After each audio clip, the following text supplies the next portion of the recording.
episode of Surviving the Survivor, we bring you the best guests in all of true crime. Don't forget to subscribe and smash that like button. Here's your host, Emmy Award-winning broadcaster, Joel Waldman. What's up, STS Nation, and welcome to another episode of Surviving the Survivor, the podcast that promises to bring you the very best guests in all of true crime. And every Friday, it is Great Scott. It's your true crime Phil with the FBI's retired special agent, Scott Duffey, once taken down bank robbers, murderers, and all sorts of bad guys in the Wilmington, Delaware area. And prior to that, a police officer in the Commonwealth of Pennsylvania for a bunch of years, 5.5 years, I think, before that. And then not here. He is always fashionably late, is the great Phil Waters, America's most respected detective, the founder and CEO of Kindred Spirits Investigations, arguably one of America's best, if not the best, homicide detective. Welcome into the show. And right off the bat, right here, for those of you who are new, who are going to be coming here to watch and find out the latest about the New York City Manhunt, we welcome you in. But Fridays at STS are always a special day since we've got Phil and Scott.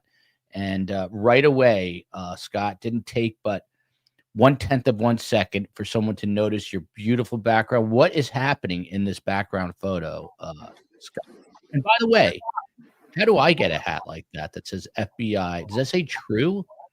Yeah, so I'm promoting Ann Began. Ann Began was a guest of ours at one of our lecture series, and she is the creator producer on CBS Paramount for FBI True. So it falls in that same series of FBI, all the different aspects. Yeah, and apparently over your left shoulder, that is you.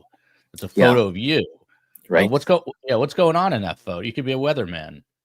Yeah, so I figured each week I'm going to show my career in picture form with a different background. So this is, and I'll get out of the way, I forget his name. He was one of the hosts for Extreme Makeover Home Edition, which went on for a decade. They came into Delaware, and the FBI task force offered them some manual help, some good labor to help out a poor family. And so we assisted in putting a room together. And then we did a photo and provided him with a jacket. By the way, I am listening to you. I'm just making sure that Uncle Phil is okay. Usually he will text. I don't see anything here. Scott Duffey, you've got no communication, I assume, from Not yet. The great Phil Waters. Okay, well, we'll go on without him then. So let's just jump right into it, and we'll get to some of the inanities of life as we go through this. But this is one of the larger manhunts in New York City in recent memory. There have been others before, but it was Wednesday morning, I believe. I've already lost. Yeah, Wednesday morning, around 6:45. Scott Duffey, you've got the CEO of the United Healthcare Group, the largest private insurer in the country. And COE, I know you're bringing up the actual video at some point, correct? But this is the man we're talking about. Having a little issue with the button here. Where did that go? Suspect montage. So this is the man we're talking about, who is the person that police are looking for. They're escaping on a what is believed to be an e-bike with that distinctive backpack. There is a smiling photo. There's a story behind that where he was flirting with the woman at the hostel he was reportedly staying at. And this is him on the phone moments apparently before the actual execution of the CEO of United Healthcare Group. Scott Duffey, you know, there is a famous show about detectives, homicide detectives, called The First 48. And we've even had Chief Chris Anderson on quite a bit, who's on that show. But The First 48 have run out. It is now 54 hours roughly into it. Talk about the importance of the first 48. We had a bunch of NYPD retired officers on this week. Had some profilers on, very good at what they do, including Dr. Ann Burgess and Greg McCrary who's a legend at the FBI. But they said this guy's going to get caught by tonight. Are you surprised he has not been caught yet? Yeah, I was one of those believing that NYPD would have him at least identified, tried to locate him at probably the last known residence, didn't have any luck with that, and so thereby would push it out to the media with a name and a picture. We're talking about NYPD. Of course, they'll promote their own, but I'll back up everything that they do, because I've worked with NYPD when we've had fugitives flee Delaware and going into New York City. And they're just amazing at tracking their individuals. And we would go make that 2-hour trip down 95 or up 95 and be meeting with them and having our guy in custody within a few short hours. So, yes, it's important with regard to the first 48. I would second any other person that you've interviewed and any other law enforcement individual who would say the first 48 is key. What I do like is that they have a lot of great evidence, and so they've collected it. This individual, unlike a random murder, a random homicide where somebody's just not really picking out a target, other than somebody might be a vulnerable victim, and so thereby falls victim to a random act of violence, through a robbery or something similar to that, where there's a fatal shooting. Here you have a target. Everything seems to be pointing that this guy targeted this victim, and the motive, like, was it because of his position in life? Was it because this individual, the shooter that is, felt like he had to seek revenge, either for himself or a family member that was denied benefits, and so thereby he must go exact revenge? That's always a possibility, definitely a theory, potential motive. And so I believe law enforcement has what they have already in place, and it's just a matter of these things that are taking place, the analysts, the painstaking going through video and stills, and then submitting that through different softwares to see if in fact they're going to be able to come up with a good passport or driver's license photo and be able to work from a known name and tie that individual to that crime scene. There he is. There he is. Look at this, Scott. The answer to your question, the man in your photo's name is Paulie. Great to catch you live. There you go. So, and look at this. This is hard. I could shed a tear right now. PSS is in the house. It's been a very long time. Scott and I were at a Phillies game with her. This is America's most respected detective that you are looking at. Phil Waters, I was about to put out a welfare check on you. Everything okay? Well, I was on the phone with an attorney that I'm working for, and Yeah. By the way, attorneys like to talk. Yeah, that's how they get paid. But this is off topic, but on topic. Two pieces of news right now. Number one, this guy Daniel Penny, the man who put the subway rider in a chokehold. The jury is deadlocked; they cannot come to a decision. I think the judge is going to read them that Allen charge to try to force them into a decision. But if not, looks like that jury is deadlocked. And there is news with the Kentucky sheriff, Mickey Steins, who shot and killed Judge Kevin Mullins. News Nation reported it last night, and I'm going to take a look at. We're going to do a show on it next week. But reportedly, according to News Nation, the judge was doing some things that he should not have been doing in those chambers with women. It's unclear whether any of them were the sheriff's child, who's a minor, around 17 years old, I think. So that's the latest on that, and we will get back to all that next week. But the big story today, of course, is this manhunt intensifying in New York City. Phil Waters, we've had profilers, retired NYPD. They said yesterday there's probably about 1,000 people working this case right now. What do you make of that number? That doesn't surprise me, given where it took place. They have those types of resources. This is going, what I've read, it looks like this is the suspect in this is coming out of Atlanta, and so I'm sure we've got authorities there, and if they've got any ideas of any other places this person has frequented leading up to this. I think the victim in the case was from Minnesota, and so yeah, it's kind of a turning into an all over the country kind of a case. It's very interesting. I've read most of the commentary about it.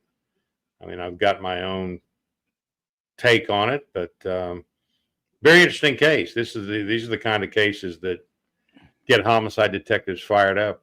Yeah. So, Phil, you just set a trap for yourself. You have your own take on it. What is that take? Are you willing to share it with us? Well, I know early on people were saying it was a hit, using that television terminology and that kind of a thing. So I never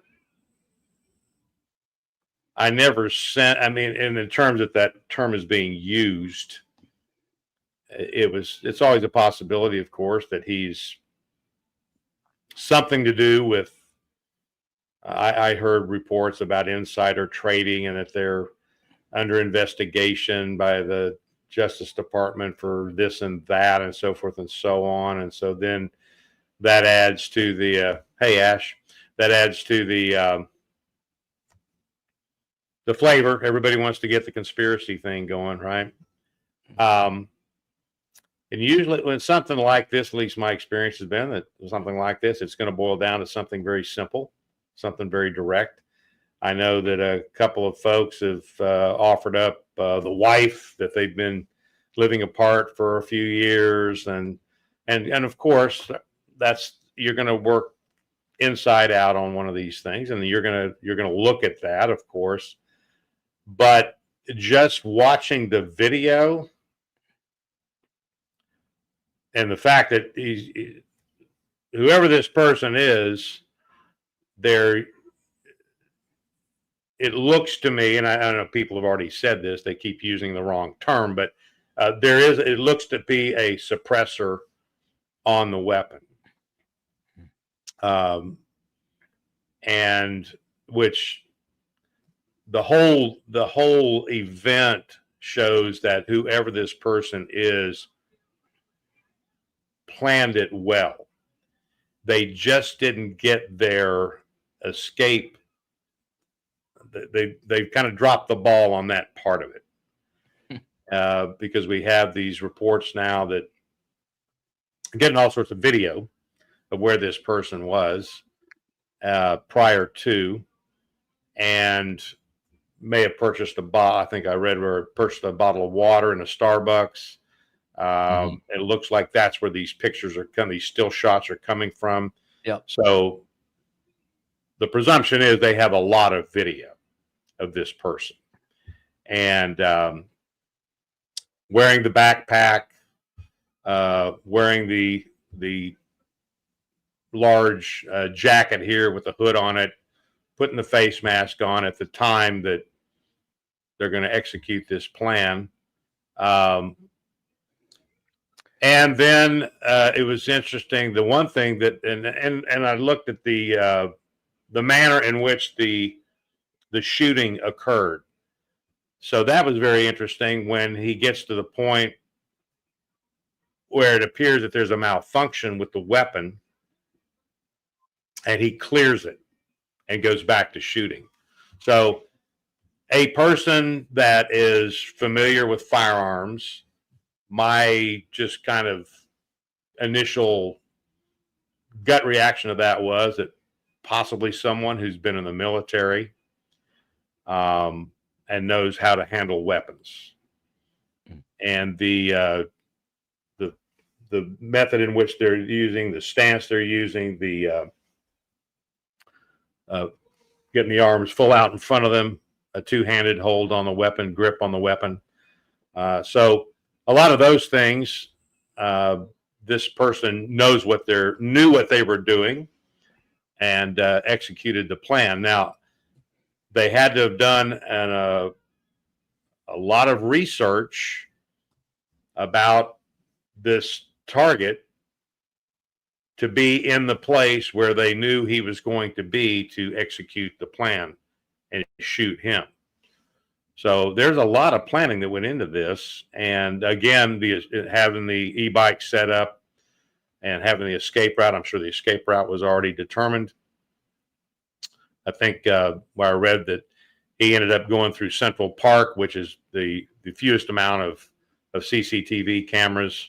Mm-hmm. So that part of it real well, but doing things like the burner phone that they believe they've recovered, they believe belonged to him, and then this bottle of water that they believe belonged to him, and some of this other physical evidence that they've recovered. That's kind of stupid. As good as this was, those little things are what will get you caught. And then going around and going in front of video cameras with the mask down and so forth and so on, you would have thought, and who knows what that was all about. That was getting prepared for it. Who knows? But then the backpack on it, I don't find anything terribly unusual about the backpack. I mean, whatever they use to travel, if in fact they have now found that this person traveled from Atlanta to New York a month ago or so, and if they've gone back and been back, but obviously whatever they have in their travel is in their go bag, is what we would call them, in that backpack. So very interesting. Now the big question is for everybody is why? Why does this happen? Why does this person do this? I have myself, I've eliminated the wife. I don't think that's going to be this. This didn't strike me in the way it was carried out to be that personal. And then when you have this business about etching on the casings and the bullets themselves, where they've reported denied, depot, and delay. Yeah, that would seem to be connected to some sort of claim to United Health, either by him or a family member, and something bad happened. And the result had a pronounced effect on this individual, and they felt the only way they could deal with it was to eliminate the CEO. That became their focus of the problem. And I'm wondering then, of course, the questions then are why did they target him? Why this specific officer of that company? And my thinking is, and this is just my speculation, so don't everybody go wet the bed over what I'm about to say. So that if we go down the road of this is strictly an insurance problem for this individual, and the process that he went through to be denied was this deposition, delays, and then denial, if we put it in that order, then the letter, and again, my speculation, then perhaps the letter that was sent to him saying that we've evaluated blah, blah, blah, and we are still going to deny your claims. if that letter is some sort of a form letter and it is signed by the CEO of that company, United Health. And that's how he gets that name and gets that individual targeted. Yeah. Now, once he gets focused on that, now he's got to figure out the movement. And he's in New York at a convention. So this person did their homework, knew where he was headed, and waited for him, laid in wait. And then when he got there, they simply executed the plan. Yeah, there's it's an interesting case. Yeah, so much to unpack here. A couple things. Let's just jump into Philadelphia.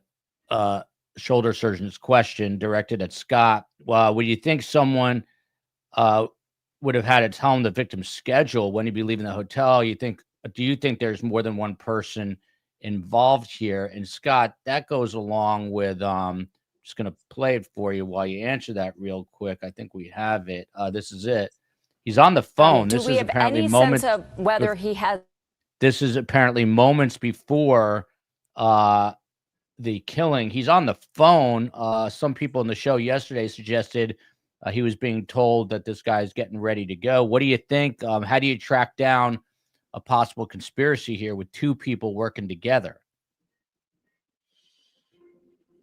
Well, I think you're muted, Scott.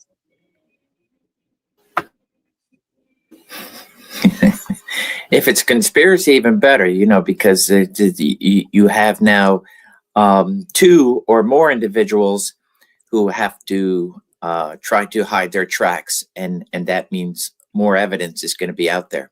So with regards to the phone, I'd like the fact that he's on the phone, whether or not he's talking to somebody or he's just pretending. And that's just part of his thing of mixing in with whoever in, surrounding areas of New York. But if that phone is on, I like that, because especially in today's day and age of search warrants, that's great probable cause. How do we know he had a phone? Because we have a picture of him on the phone.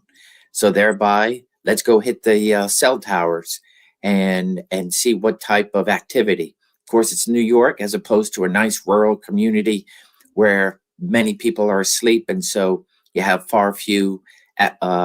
fewer activity on a particular cell tower.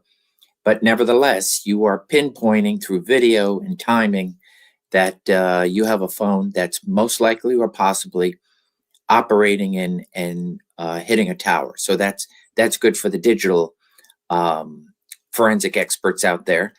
And I had the same questions as Dr. Shoulder here. So does this CEO, like many CEOs of major companies, have a traveling personal security detail? Many of my friends are in their twilight years, that is post-retirement, are helping out with regards to protective details of one CEO or another in our local Philadelphia community. So if he does traditionally have a detail, why not in New York? Is that standard? Does he not have any detail when he leaves his hometown or his home state of Minnesota? And so things like that are pretty well known, and an investigator will be able to find that out pretty quickly. Scott, do you think, I'm sorry, but did you think if he had, because I was wondering this myself, if he did have, apparently he had detail, and we don't know if it was one or more persons, but he, for whatever reason, opted to go without them. I don't know if that makes sense or not, but yeah, you see here, he did have security detail. If he had someone with him, since he was shot from behind in the back, you think that security detail would have prevented the killing? I can't say prevented, but I can say that the outcome would be different. In other words, if he had an armed security detail, if you're watching the video of that shooter, like any other shooter, you get that tunnel vision. And he is now laid into that target, and he's target practicing. He is laying down rounds down range. So he's not aware of his surroundings. And so thereby a security detail, if he wasn't in lockstep with him, he would have been able to see this individual approaching and would have been able to take immediate action. Now, of course, action is always faster than reaction. So whether or not that he would have been able to stop the shooter prior to getting a round off, or at least be able to engage the shooter either during or post, I do think that the outcome, I think it would be not a whodunit, but hey, a major shooting has taken place, and these are the events that have unfolded, and we're not looking for somebody, because that shooter would either be injured, deceased, or captured. That would be my opinion, depending on the type of detail. So I think a detail definitely could have and would have done something to change the outcome, if not directly protecting the CEO from a fatal round, at least being able to capture this individual. So questions like that, is it possible that this guy who arrives at least a week in advance, doing his thing, getting the layout, probably tracing? First and foremost, how did he know that the CEO is traveling? Is that publicly accessible information? And or is it somebody from the inside that said, hey, CEO is coming to speak with us. It's a 8 a.m. event. I mean, that the fact that there could be inside information being provided to this guy real time is a very plausible, and I would not be surprised if law enforcement is looking at that angle. Or is he absolutely lucky, and so thereby lying in wait for hours? That's the downfall of this guy. That's why I don't think professional. Trained, proficient, but not a professional, in my opinion. So this guy's lying in wait, sees the CEO, and then says, okay, I don't see anybody around him, so I'm going to complete my mission. Would have been foiled if all of a sudden he saw a detail, and then would have turned around or stayed in the shadows and then weighed him out the next time. All these things I think will come in play. Is, did this guy get lucky this day, or did he have very good information that, hey, you're going to get one shot, one chance, and this is your moment, and that's being fed real time. By the way, I saw an interview last night with a former police commissioner, Ray Kelly. He said since 9/11, the NYPD has put in 18,000 cameras, and doesn't include all the businesses. So it's literally a city with as many cameras as pigeons. Mayor Eric Adams, who's under fire himself, said Friday, this morning, that the investigation is quote unquote on the right track. He was talking to Spectrum One News, which is big in New York City. This person was fully masked, and we used good old fashioned police work to come up with the pictures that you're seeing. He's talking about these, for example, but COE, put your comment back up there for Phil. Phil, I was asking Scott, got so many questions for both of you on this, and this does have the whole country captivated. And one of the reasons, for full transparency, that this is such a big story, one of the reasons is because it happened where all the quote unquote media elite live, which is New York City. So time something happens in New York City, there is a huge focus on it. But obviously, the person who was assassinated here is very important.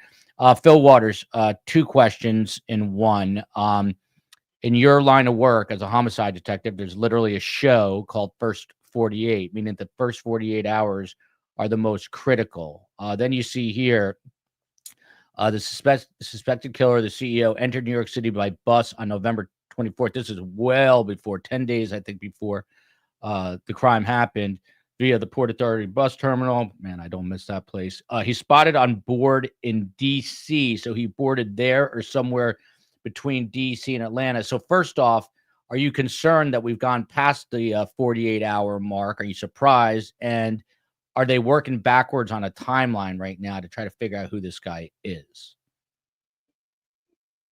Well, time is going to pass regardless of where they are in the investigation. I mean, they've done an incredible amount gathered an incredible amount of evidence in that 48-hour time frame. So they're building the timeline, and as this information starts to come out about where this person may have started from, where they went through, and how they ended up, wherever they ended up, this will start to develop over time. They're going to establish the timeline for this person, which is what they're doing right now. So in view of where they are, I think they're moving with a real sense of urgency here to get this person identified and find out where they've gone to. And just in regards to the security stuff, just my take on it is, if he'd have had the security personnel around him, the shot wouldn't have been taken. Oh, there you go. So, that's interesting. That's interesting. Phil, I mean, you've got a trained eye. This guy, there's been so much debate. This guy, Fukin Prune, if that is that, am I supposed, is that, have I just been, what's the word, punked into saying a bad word? You guys are insane if you think it's the same guy. There has been a lot of debate about this, Phil Waters. So the two pictures on the left are reportedly from the youth hostel where he was staying. Two pictures on the right are the morning of with the Starbucks. It's the same guy, or the NYPD would point out to look for two suspects. That's a good point. Although, I don't know, maybe, I mean, Phil, when you look at this, Phil Waters, are you seeing the same person on the left two photos as the right two photos? Well, it looks like the photo on the left, it's not the same jacket that he's wearing. And different backpacks. What's that? Different backpacks, too. And, well, I don't even know that. Yeah, he's got a black strap strung over one shoulder. In the other one, it's a lighter color, and it's over both shoulders. So I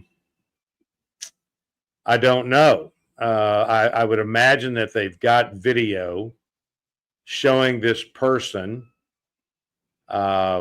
moving about. And I mean, it's certainly not far, the realm of possibility that this person's got variations of backpacks and so forth with them. And I'd be curious to know when these still shots were captured. The ones on the right are the morning of the crime, so it had to be before 6:45 a.m. on Wednesday. The left, I believe, are before the crime occurred at the youth hostel, but I don't have the exact. He was. I mean, there. We're talking about the day before, or I'm not sure, to be honest. I don't know. You've got to, and we only know what they're releasing here. So I hesitate to get off into that, trying to make a guess and so forth and so on. My observations are different jacket, different backpack. And I don't know if we can distinguish what part of the face we can see here in comparison with what part of the face we can see on the left, that if there's enough there to, I'm sure they've got forensic people that can analyze these things, blow them up, enhance them, and so forth and so on, and sort of.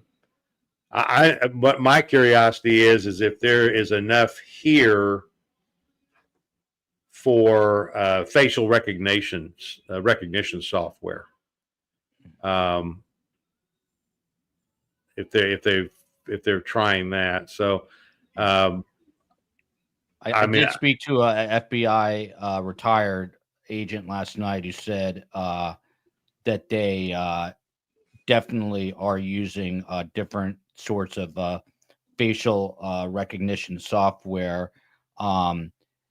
So, I think that's in play. Scott Duffey, this is an interesting comment before we get to it. Investigators, this is released this morning, reported by the New York Post, I should say. Potential DNA evidence, and we knew some of this last night too, has been recovered from a water bottle believed to have been dropped by the masked gunman. It was a partial, it was a smudged print. A Starbucks coffee cup from the shooters also being processed for DNA evidence. Let's start with that. Talk to us about a smudged print. Is that still useful in a case like this? Obviously, if anyone knows or has seen this guy, you're going to call, please, the NYPD. We'll get to this next question next, which is he long gone? But what about these, the smudged print, Scott? How can that help? Yeah, so it all depends on smudge is not the forensic word. So what exists in that print? So, for example, I have a fingerprint. There could be a partial, and ultimately it may be distorted enough to where it can't be submitted into IAFIS. But it's definitely, there's enough points there to make side-by-side comparisons, which ultimately would just be used later down the road during prosecution. So it all depends what parts of those prints are. Hey, it's smudged enough. It's smeared, because as you're grabbing something, holding something, is your finger going up as opposed to holding something for a period of time, and your print is a nice clear print on there. So my hope would be that there's enough there to make a side-by-side comparison where a fingerprint expert will take palm prints, fingerprints of a known suspect once identified and arrested, and then make comparisons to where he or she can reasonably say, in my professional opinion, these two prints are the same. For the DNA, fantastic, right? But again, it would be nice if there are two different locations, one a coffee cup, one a water bottle. They're found at two different locations. They both come back as positive DNA, and be able to say the DNA is the same. That just continues to strengthen the case. It could be submitted into CODIS, which is a law enforcement database of a variety of individuals, typically arrested, convicted individuals, depending on state DNA submissions. And so you can submit it there. And if there's DNA profile already in the system, it will come back as a hit, and the CODIS operators, administrators will be in contact with whoever's submitting that DNA sample, and then say, okay, here's the name we have on file. And if there isn't, then it's again something that if it's positive, like they have a good DNA profile, something that will be used later down the road, as once they get this person in custody, do a buccal swab, some say buccal swab, and be able to do another comparison. And then if this continues to go down the road of, hey, he hasn't been identified yet, then I imagine you'll have, if you have a DNA profile, your genealogical investigators involved trying to determine if they can come up with a name. This is an interesting comment from Doc K. I did freelance makeup through college. It seems to me one has hooded, I guess, eyelids. One doesn't. One has a pointier nose. One doesn't. Could be the lighting. All you have to do is ask the COE, who screams at me every time I take a picture that I've got the wrong angle or the wrong lighting. So that can affect a lot. Scott, what about, and then I'm getting to Phil with some big questions. There's, again, we could probably talk about this for about 5 hours. So when Phil and Scott tell me to buzz off is when I'll stop. But I've got endless amounts of questions, and this is picking up a lot of steam. And by the way, we'll be here when this guy is caught, and he will be caught. But what about the fact about him being long gone? You wouldn't want to necessarily hang around New York City. Do you think he's in the Seychelles Islands right now drinking a Mai Tai? Yeah, I believe that this individual had a pretty good plan. So if he figures, hey, let me get out, if I can escape that inner perimeter, and what I mean by inner perimeter, the call goes out, police are responding, and they're setting up perimeters pretty quick, and with regards to your transit, and you're just a lot of police, And if he's managed to escape that perimeter, then he's gone. Where gone is wherever he had an idea to get out. So I would concur. Most likely, he's probably not in the city. If I can say with regards to the photos, I agree with all the opinions, and law enforcement has already gone over this.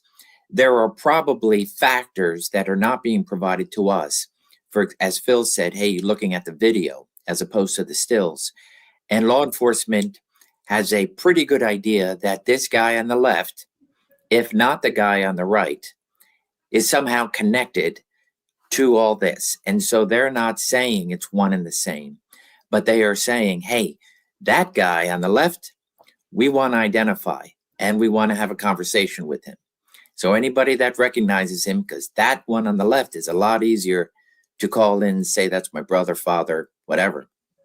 And so law enforcement will then be able to do their background and come up with some information. It's obviously a change of clothing. You have the neck cloth, scarf, whatever you want to call it. That's similar on both males. Everything else seems to be have similarities, but I think law enforcement very clearly says the guy on the left, we want to know. We'll rule him out, but let us be the ones to do that. By the way, this shooter may not have been a professional. You heard Scott Duffey say that, but Agent Duffey, special agent to you, and homicide detective Phil Waters are both professionals. I find these shows absolutely fascinating because this is a mystery in the process, and you've got these two bright investigative minds trying to unravel it. So if anyone does not appreciate that, I don't know what to tell you. You're probably on the wrong channel. But if you do like the channel, please subscribe. Please hit the like button. We've got a Patreon link. Phil Waters, let me ask you a question that you're going to maybe scoff at, but you're the kind of person that could, let's say if you grew up in New York, you might have become the chief of detectives at the NYPD. If you're the chief of detectives, who's I've talked to people who know him, say he's like grew up a patrol officer on the streets of New York City, a real cop's cop. What would you be doing right now as chief of detectives inside the NYPD? What is happening? If I'm the chief of detectives? Correct. Well, I've got, obviously you're going to marshal your team together. You're going to be working in, connection with the federal authorities, FBI, and those people that have those resources to bring them in. I've had similar case. The fact that he's on the phone, that's good, but they think they may have recovered the phone, and that can if they want to go through the process of dumping cell towers and that kind of thing, but getting this guy's movements, which is a horrendous, which is a big task. But I would have those people in charge that are going to be on the ground hitting the bricks.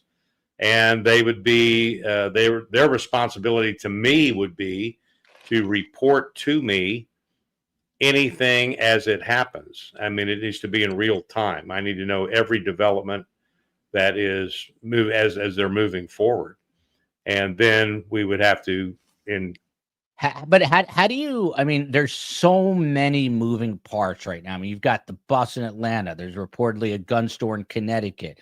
You got 18,000 cameras. Like, what I'm curious about, if this happened where Sheriff Mickey Steins shot somebody, it's a 1 square mile town or whatever. How do you manage this in a place like New York City that has 10 to 18 million people roaming around at any given time? Well, it's not any different than any large investigations to this scale that we conducted in Houston. You got to have somebody in charge of it.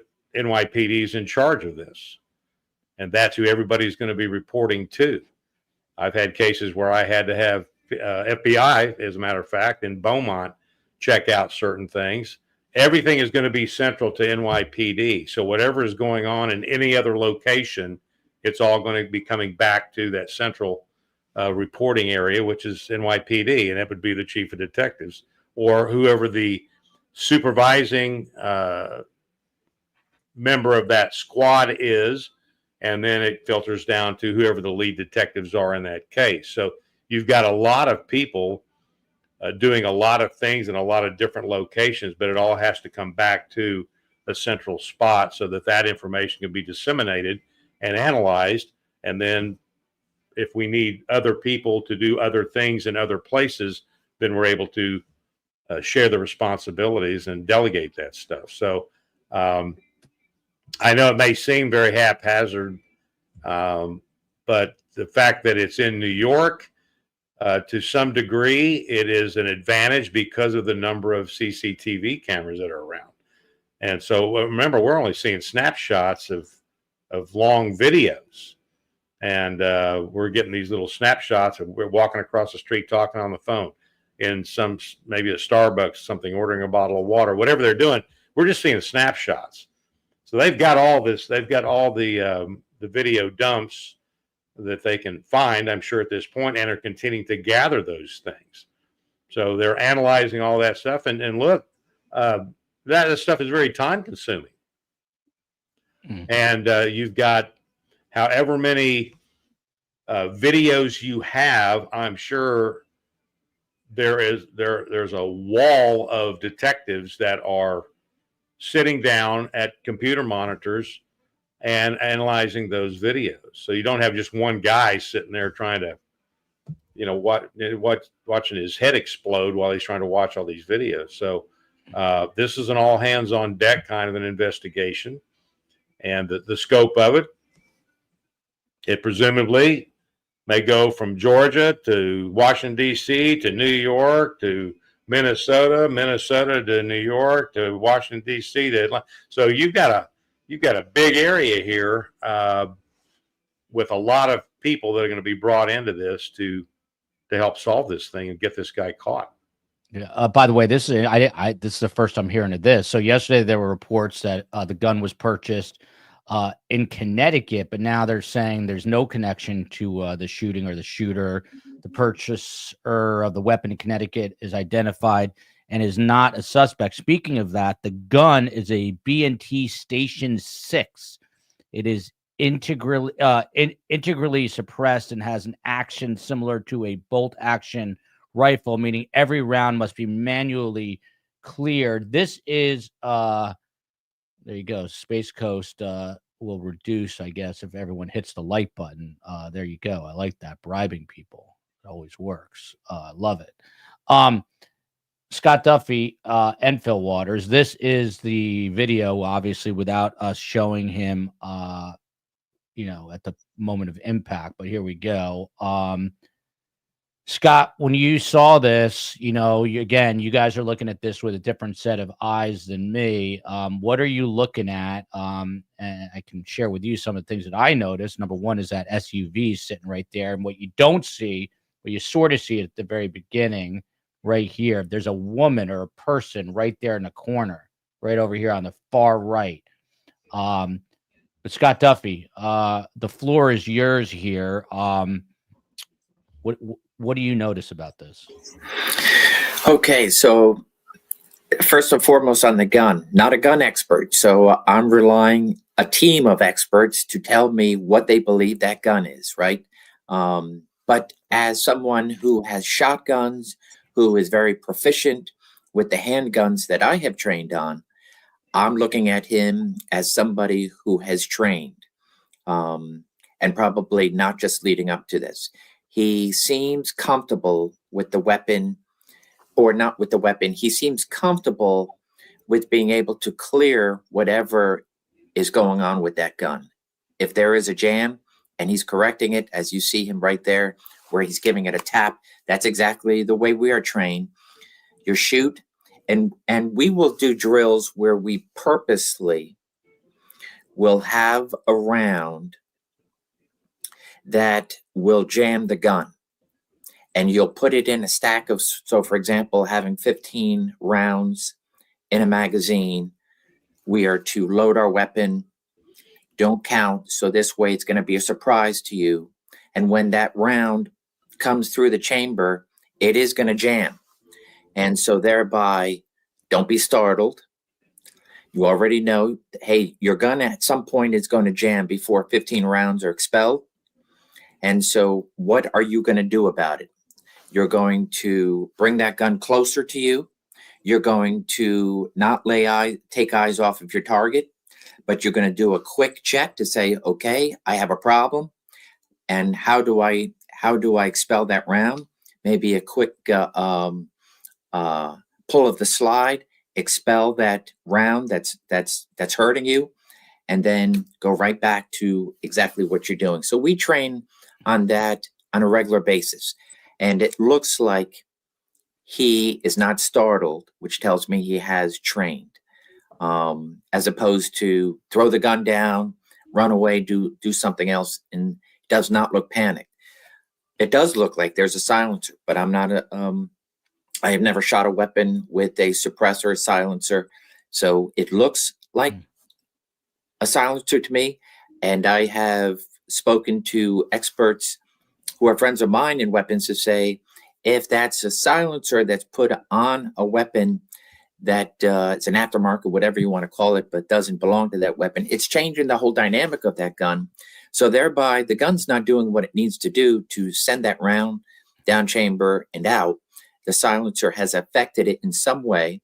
And so thereby, he may be experiencing that. And so put all that together. Has he trained with this weapon on the range? And I would imagine if he did, he would realize, if this weapon keeps jamming on me, why am I going to use it? I'll come back to, I think he's proficient in shooting and dealing with jams, but I'm not so sure he trained with this weapon in particular and decided if he's having all those problems, why continue with that weapon?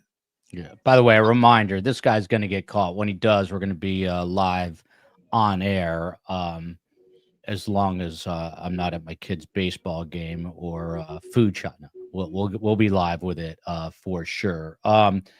Chris Landberg here. This is interesting, Phil Waters. This goes into your category of another clue. They just said that they did not publicly announce this investors meeting until November 26th, but according to the timeline, he arrived in New York City on November 24th.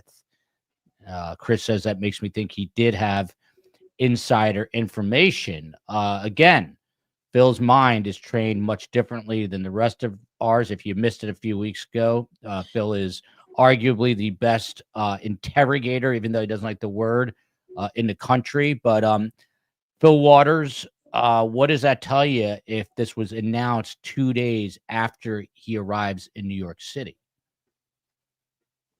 You're talking about regarding the announcement? Yeah.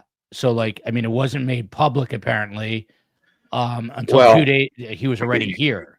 Yes. I don't know that, other than that person is saying that. So don't know when it may have been posted on the website. Don't know if there may have been some it's a convention, as I understand it, that he's attending in New York, and publicly announcing a convention in New York City that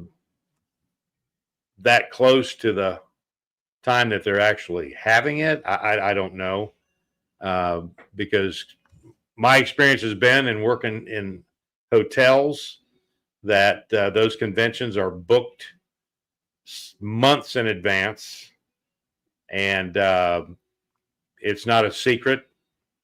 So I don't know what I take from that. And Phil, I'm not going to extrapolate that he's got some sort of secret insider information. I don't get that take away from that because I don't have enough information. But regarding the use of the weapon, though, I'm a firearms instructor. This guy is,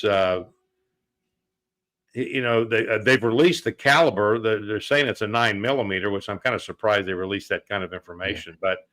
But what we don't know about it is the suppressor is Is it something that he purchased? And if it's something that he purchased, he would, if he purchased from a legitimate dealer, you've got to pay a $200 tax stamp to purchase a suppressor. And it has to be registered with the federal government through ATF. So, which makes me think that he may have made it or had a friend make it, and maybe that's why he's having the problems with the weapon itself. So it's a semi-automatic. Phil, are you familiar? Are you familiar with a B&T Station 6? That's reportedly what it's called, a B&T. The letters B&T Station 6. That's reportedly the kind of gun this is, which requires you to manually. It's similar, they say, to a bolt action rifle. I mean, I know about as much about guns as I do about rocket science, but apparently you have every round needs to be loaded manually. It's apparently a B&T. Well, see, that doesn't. I don't know that. If is this law enforcement releasing this stuff? Who's releasing it? These are retired and former law enforcement. Okay, well, yeah. I don't know, would be my answer. What I do know is that there are live rounds that were recovered from the scene, is what I have read. Mm-hmm. So they've got casings and they've got live rounds. Now, to have a weapon that makes you have to rack it every shot, where you're expending a live round, that doesn't make much sense to me. So I don't know. I mean, I just don't know if that's the weapon. I don't know that there's a weapon, and I'm not familiar with that particular weapon they're talking about. Yeah. And Phil, they say that he was hit in the calf at first and then at the back. We don't know the order, actually, but the calf. Well, look, when you have a malfunction, the basic way of clearing that, he may have had a stovepipe. When he fired that first round, the casing didn't eject. It stovepiped in the chamber there in the breech, and so that's the taught method, is tap, rack, and bang. And so that's what I see him doing. I see him doing a malfunction drill. I don't see him manually firing the weapon, because why would you eject a live round to fire the weapon? That I'd have to take a look. I mean, whatever that weapon is, what's it called? A B, the letter B and T, the letter T, Station 6, a B&T Station 6. It's a remake of, it's like a World War II weapon that's been remade in the last 5 years. That's what I've been told. Say it again. I'm sorry. Say it again.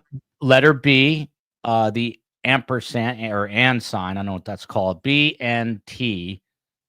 Station 6, B&T Station 6. Station 6? Yeah. Scott, have you ever heard of this thing? Only today. There you go. Yeah, I've never heard of it. I've never heard of this thing. Yeah, apparently it is a relatively it's modeled again after a World War II gun that has just been manufactured recently. But Scott, while Phil is doing his real-time research, most people are under the assumption that they have a name for this person. Do you think that's true? And is it SOP, standard operating procedure, that we would not have had that name released to the public, and why? Well, I'm sorry, that was for Scott. Oh, well, no. I was just going to say, just very quickly, that, yeah, so I'm looking at this Station 6. It comes in a 45. It comes in a 9mm, and it does look like the weapon he's holding. So that, I've never heard of these things before, but that does look like what he's holding there. There you go. Scott Duffey, does NYPD have a name for this person? Do they know who he is? Very possible. So the reason why I say that with regards to why hold back the name. So they did not capture him within the first minutes to an hour. And so thereby, once they had a good picture of the suspect and felt reasonably sure that's our shooter, let's get it out to the media in order to see what type of leads come in. So that's a good thing.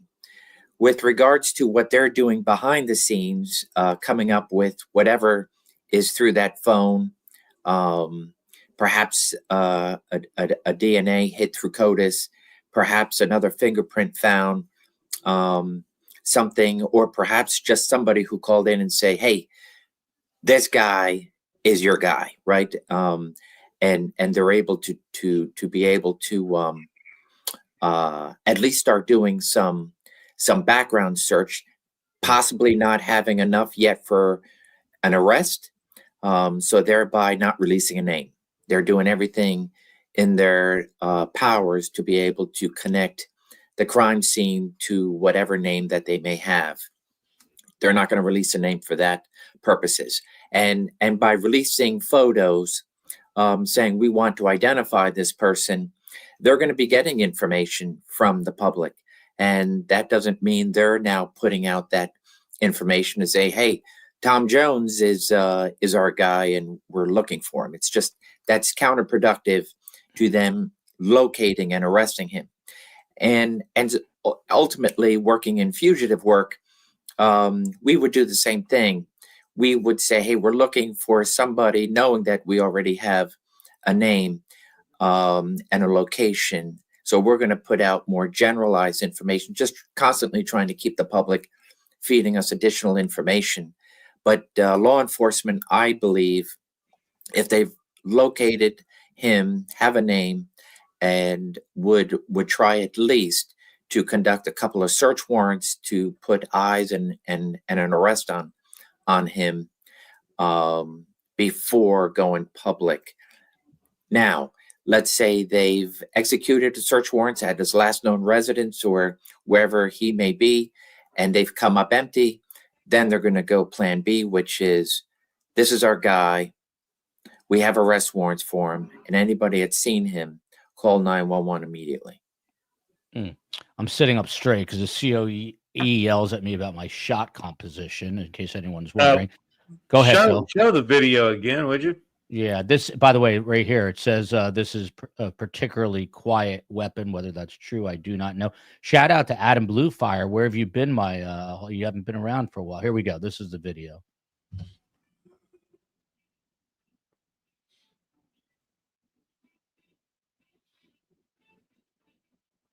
And you see, that's when he starts banging and. Okay, I'm looking at the Station 6 weapon, the nomenclature of it. I'm not sure that's what that is. I'm not sure that's what that is. Bill, reversing course midstream. Interesting. We don't. Well, we I'm don't not really reversing know. course. I'm just saying I don't. No. I don't. You don't. I've never heard of that weapon. I'm glad. I like to learn something new every day, so I have learned something new. But looking at it and looking at that, I don't know. I'm not sure that's a Station 6 weapon. And again, to Phil's point, I don't think it's the NYPD that's released that. I think it's other law enforcement officials who have experience with weapons. But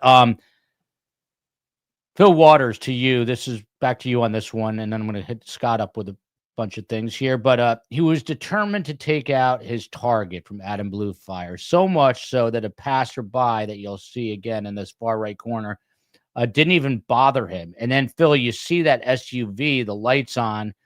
What does this tell you about this shooter? I mean, there's a story here. He could have easily taken that person out. She made eye contact, or he made eye contact. And right here, he could have easily taken this driver out. You know, the driver's in there because the brake lights are on. Apparently, that driver did speak to police. But what's the story tell you there, that he is just so cold, calculated, and doesn't seem to care at all that there's a person to his right? Well, he got his target. He didn't need to take anybody else out. He had a mask on. He had an escape route. He took out his target and he left. It's kind of like the the scene in The Godfather in the little restaurant. He didn't even wear a mask. He just came out, 2 shots to the head, and killed the I think it was a captain or something with NYPD, and walked out, and nobody knew what he looked like. So, when people see something like this, it's especially when this guy's masked up and got the jacket on and all that. He knew what he was going to do. He did what he came to do, and he left. There wasn't any need to distract himself with shooting other people.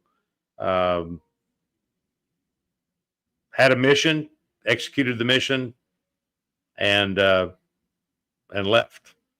Yeah. Scott, I got to ask you about this. So, and this is difficult, obviously, to talk about. The family is heartbroken. They put out statements. He's got a son, graduate of high school, I believe, is in college. He's a good athlete, and same with the son who's currently in high school. This is his wife, Paulette. They call her Paulie Thompson. What's interesting, you find out that they are estranged, that they live in separate homes about a mile apart from each other. Is it incumbent on law enforcement? Has either the NYPD sent police to question her and the children, or Minnesota police handling this? What about that aspect of this investigation? We know you always hear Phil tell us money is a big motivator. This guy's worth a lot of money. Is it incumbent on law enforcement again to go and question her and the children? Yeah, and I've been in that situation as an assist agency, making death notifications to the next of kin, a loved one, etc. And so you do it with, okay, I'm asking questions of the investigating agency I'm assisting. There's nothing I want to do as making the death notification. I don't want to interfere. I want to provide the lead agency with whatever they need and however they need it. And so, and usually these things is because of timing. An NYPD detective can't be at the house within a reasonable time. So reaching out, first and foremost, I would believe that the priority is a death notification, not by phone. It's going to be a knock at the residence or wherever she is located. And that is a very difficult, never gets easy, never, no matter how many times you do it. And so at the same time, NYPD in this case is advising said agency, hey, this is what we know, and there's plenty we don't know. And so thereby, that's where the assisting agency will be like, we want to make that death notification, but at the same time, make these family members, victim survivors, available for questioning. NYPD might have said, hey, we don't know what we're dealing with. This could be a family situation. This could be whatever. So there will be, I imagine, as I have been in that position, where my job would be to get the family member connected with the lead agency, a lead detective, or a lead detective may be saying, I'll be there in 2 hours.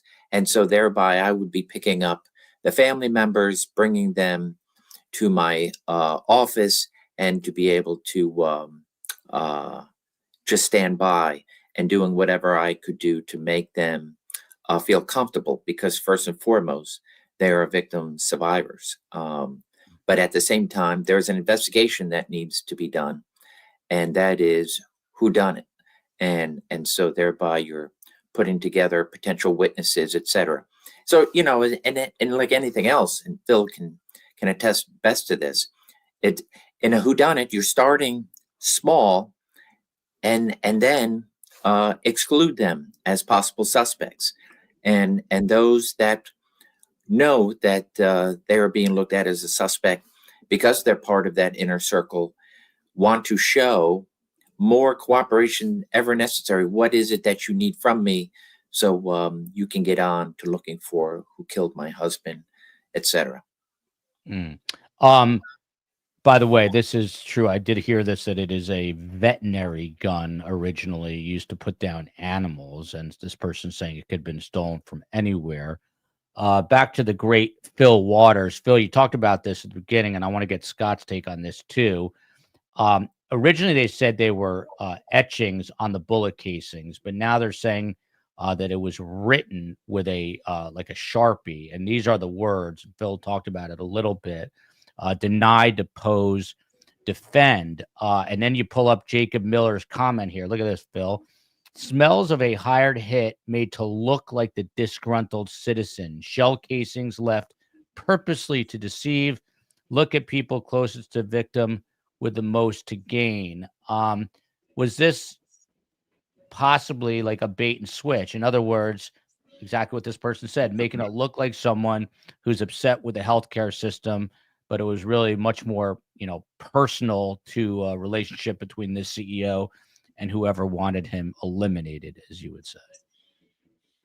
Well, I would not categorize it as a professional hit, because the escape part of this was so muddled.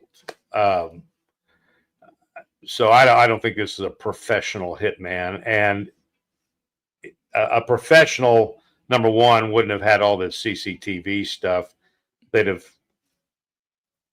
reconned where they're going to make the hit, and they would make the hit and they would leave, and it would be like a ghost. That's not what this is. So I'm not, again, on cases like this, I'm not given to conspiracy theories, because in most cases, I may be wrong. I'll be the first to admit I may be wrong. It may be a big, huge conspiracy, and somebody, put this all together, and it's all this, we're going to leave these rounds there, and they're going to have these words on them, and it's going to throw everybody off, and this and that. We'll only know when they capture this person, and if he's willing to talk to law enforcement in an interview. Yeah. But given what we know right now, I'm sure you've got a cadre of detectives that are looking into. The wife had made, I believe it was the wife had made mention that they had received some threats. So I would imagine that they're going to go into those cases that were claims that were filed with United Health, that there were some really disgruntled people. Now, that may be thousands of people for all we know. But if we have this connection between Atlanta and New York, focus would start in Atlanta, of course, and anywhere that they trace this person. So there's so much work to be done here, and they're going to be digging up new evidence in every step of it. So they're looking into the historical about this health insurance company and disgruntled claimants, and to what degree did those people express their disgruntlement, their displeasure with what was going on with their claim. So again, we're so early on into this, and they're releasing these little tidbits of stuff, and of course the media is just so excited about releasing every little bit of thing that they dig up somewhere, and none of this has been verified by authorities. And I know that sometimes that there may be a release of information just to see what the response is. But right now, we are all given to pure speculation, and, going back to the weapon, apparently this is some sort of manual bolt action weapon. And so I'm not being able to get a clear picture of what's going on there. I'm really fascinated with the weapon at this point, and the use of it. But so these are things we don't know, and we're speculating on. And but again, my bottom line is that I try to look at it in a very practical way, rather than getting off on bunny trails. Now, the conspiracy theory type things will have to be considered. And if there are things leading in that direction, then you will have to go in that direction. I have worked cases where it looked like it was a conspiracy type thing, that there was some sort of involvement by the person who was targeted in some sort of nefarious activity. And that was the focus of it. And then once we get down those bunny trails, it turns out that it was nothing more than and this was involving the killing of a Houston police officer. And it ended up being nothing more than a robbery. So this, though, there's a purpose why this person did it. And that's always the question in a murder investigation. And in one of this magnitude is the why. So that's the big question here. And it looks to me at this point that they have a direction they're going. And then once they get there and get this person in custody, then the why will hopefully come forward. But we got to look at all of it. But at this point, I'm leaning to something more organic. Got somebody that put a claim in, got pissed because they didn't pay the claim. It affected either themselves in a great way or affected a family member, may have caused a death, may have caused paralysis. I mean, the results of whatever the claim that wasn't paid out in their mind is the reason why they are in the fix they're in, or that person in their life is in the fix they're in. So this is, and again, I go back to why pick him? I mean, I'm sure there are several officers of United Health. Why him? And again, is it something as simple as the final notification is it's his signature and his name on a form letter? I mean, I'm sure we all do. We get letters, correspondence, emails from our insurance companies all the time. I get them from USAA all the time, and it's always signed off by who? Somebody that is in charge of whatever that area is. And it's giving you a name, gives you their title and what they're in charge of. And so that may have happened here. Maybe it may be that simple. I hate getting those letters. Hate them. Scott Duffey, this is a very astute comment. Just what do you think of this? Your response? Sorry. I don't think you speak Arabic, but Scott, you think? Yeah. Get your Bible out. Yeah.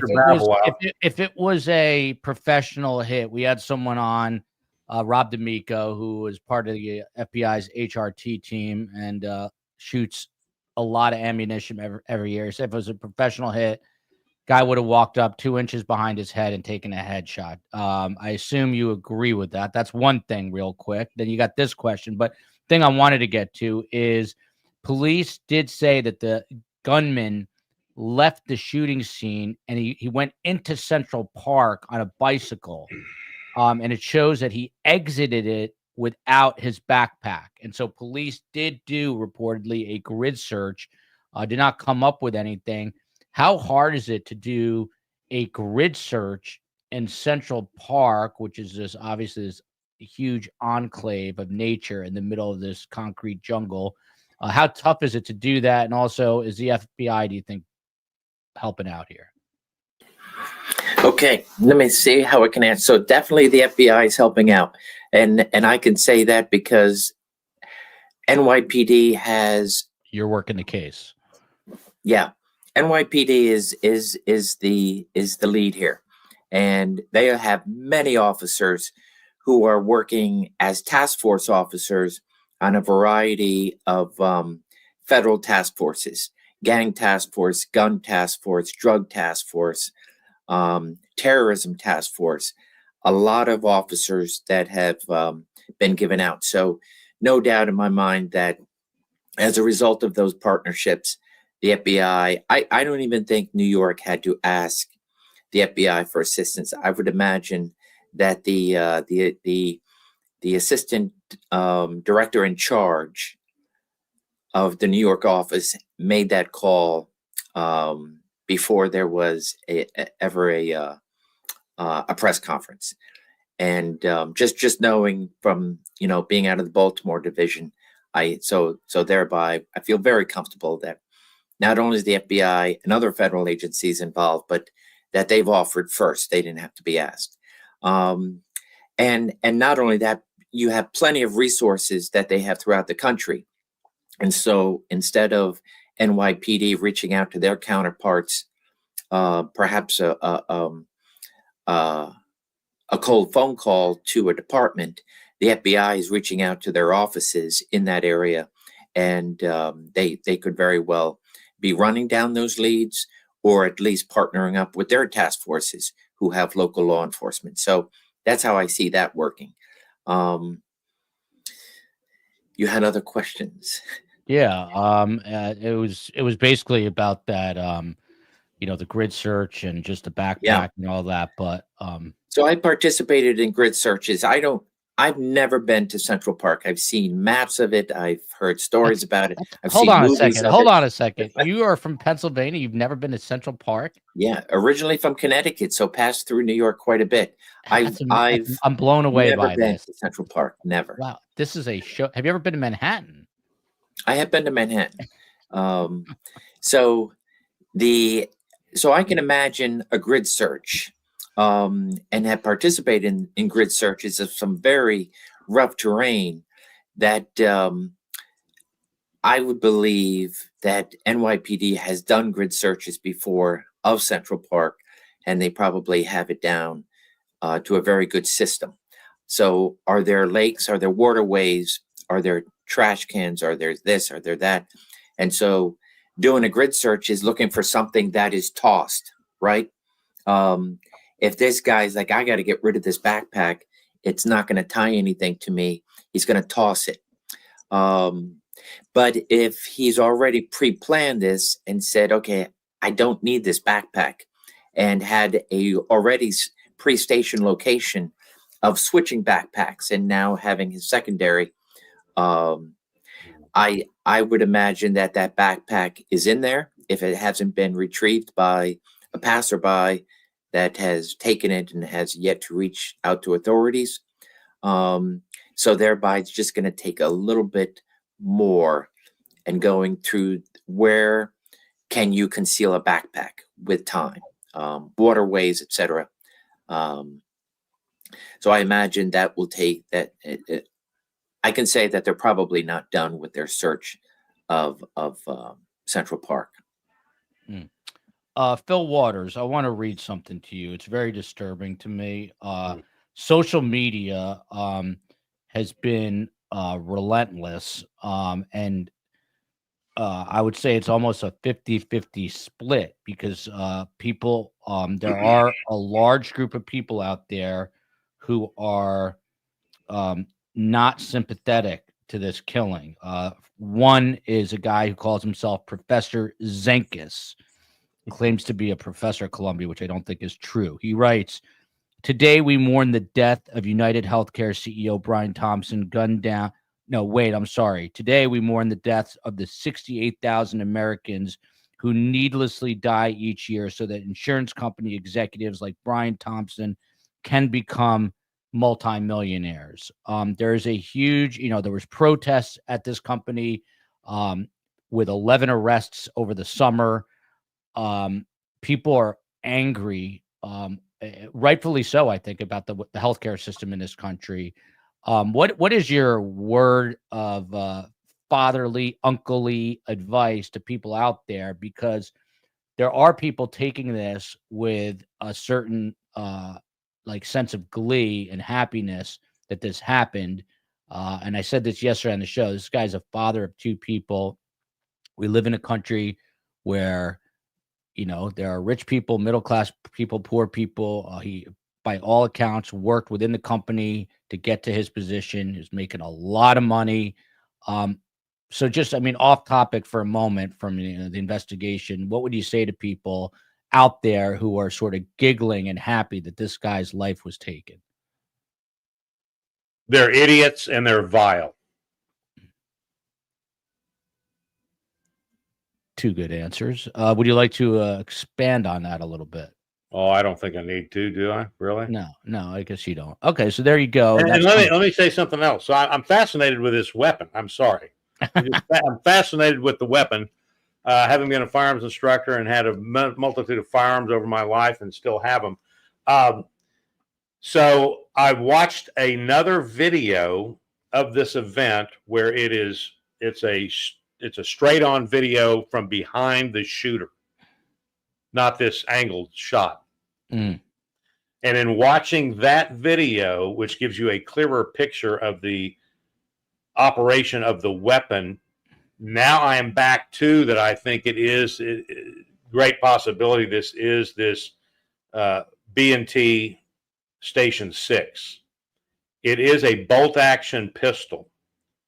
And I watched a video of the weapon being fired, and even the person who was firing the weapon, who was familiar with the weapon, you pull the bolt back, you fire the first shot, you pull the bolt back, it turns to the left, and then you plug the bolt back in, and it loads up the next round.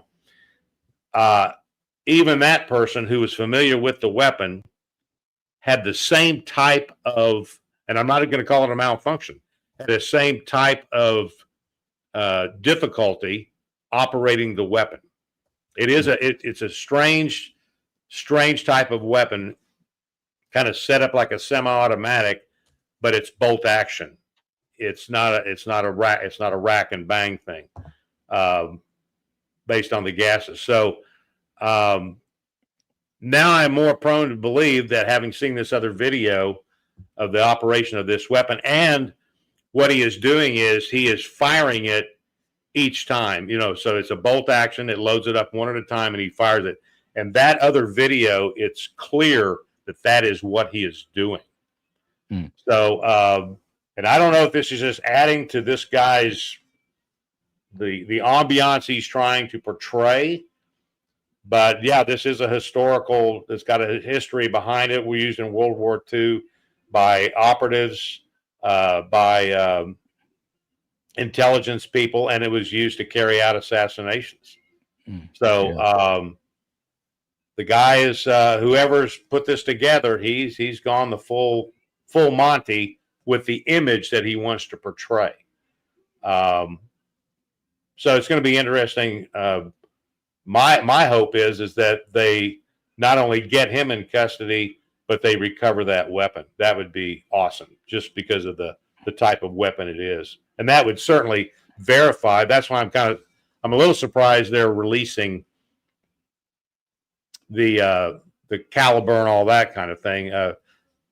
It was typical for me that when we had a shooting, we did not release calibers, because we wanted to, if we get to the suspect, we want the suspect to tell us what it was, and we want to recover that weapon. So anyway, that's the last I'll say about the weapon, but I'm just, I'm very excited to learn something new. Yeah. People said that you're going to have some dreams about this weapon tonight, and we'll see. If I may. Yeah. And I may, of course, I'm now going to have to look and see. I've already seen where I can acquire one. So, and it is a suppressor built into the weapon itself. So, you're probably going to have to get a federal tax stamp and all that good stuff. Yeah. But well, to Phil's wife, I apologize in advance for having brought this up, because you're probably going to have to listen. But what was your question? I have no idea. Yeah. Did I answer the question? Yeah, you did. Close enough. Vesper Martini, who lives here in the Miami area, is asking, would this story have gotten the same attention? This is my domain, so I will answer this. If he had been killed in the same manner, but in Minnesota, no. To be like Phil Waters, it would not. It would be big news, but there's no way. When you've got the elements of New York City Manhunt, the NYPD, all these different things. New York City is in a gazillion, is a backdrop for a gazillion murder mystery movies, things that it's just ripe for the picking. So the short answer is no. And if you watch these news channels, I'm not going to mention names, they're typically just ranting about politics all day, are now doing 1 hour specials on this. They pivoted. And again, part of the reason they pivot to this is because they live in New York City, and it either impacts them personally or they've got their own thoughts about it. But yes, the answer is there's no way this would be as big a story if it was in Minnesota. We will go live over the weekend. Yes. The news never sleeps. Yes. And I might even call Scott and Phil, who will tell me to buzz off. Guys, Nancy in chat is asking if it's beyond the realm of possibility that the victim ordered the hit on himself.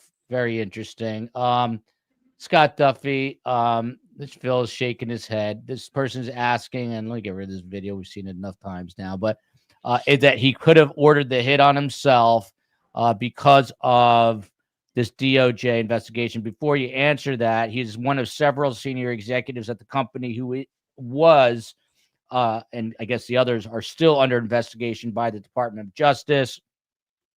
He exercised stock options and sold shares worth $15.1 million back on February 16th.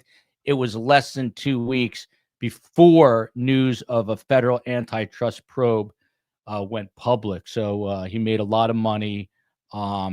Is there any chance that he was doing this? Look at Phil, you're not the only one. Is there any chance, Scott, he was doing this, I don't know, to help his family? It seems like a long, far stretch to me, but what say you?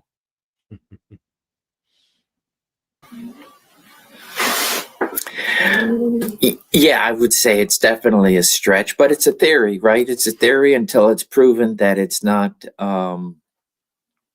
a plausible theory. So, yeah, as an armchair detective, throw it up there. Put it in red and move it over to the black ink side, which means it's not being considered.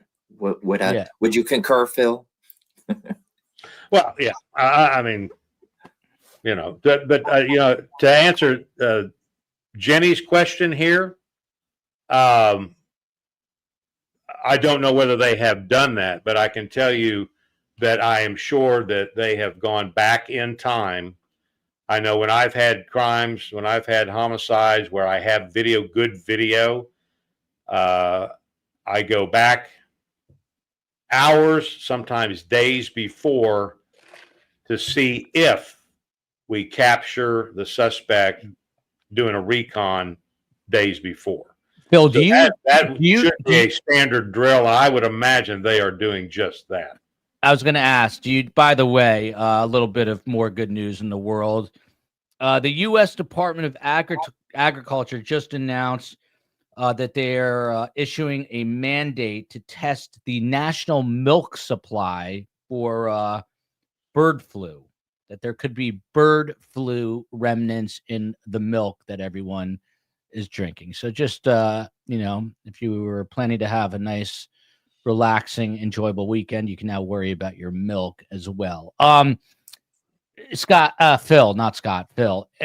I was going to ask you that's super tedious. So, and I mean this with all due respect. Do you like to be say that again? I was going to say this with all due respect. You like to be in control, Phil. So when you're looking at the video, like they could go back 10 days, are you the one actually looking at the video, or do you have some rookie cop in there who is perusing the video for you to see if they spot what they need to spot? Well, that's a double-edged sword. So I will tell you from my own experience that I had a scene of a video of a homicide. I had everything on the video with the exception of where this suspect took the body. So I had the actual video of the murder itself.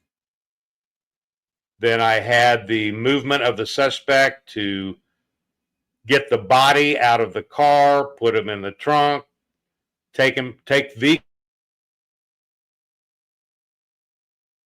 Oh, he froze up there. Calls his ex-wife to come over and follow him around. She doesn't know what's going on. He takes the car across town. All of that is picked up on video where he sits the car. Phil's freezing up and Scott left. The whole show is imploding now. I'm not sure you're back, Phil. You're good. Phil, you're good. You're back. So anyway, so we had all of that. And I had hours of video for this particular location. So I took those hours of video a day before and a day after. So I had like 3 days of video. And I had a new partner who was not so much homicide, but he was in a place he probably didn't belong. But anyway, I gave it to him to examine the videos, and I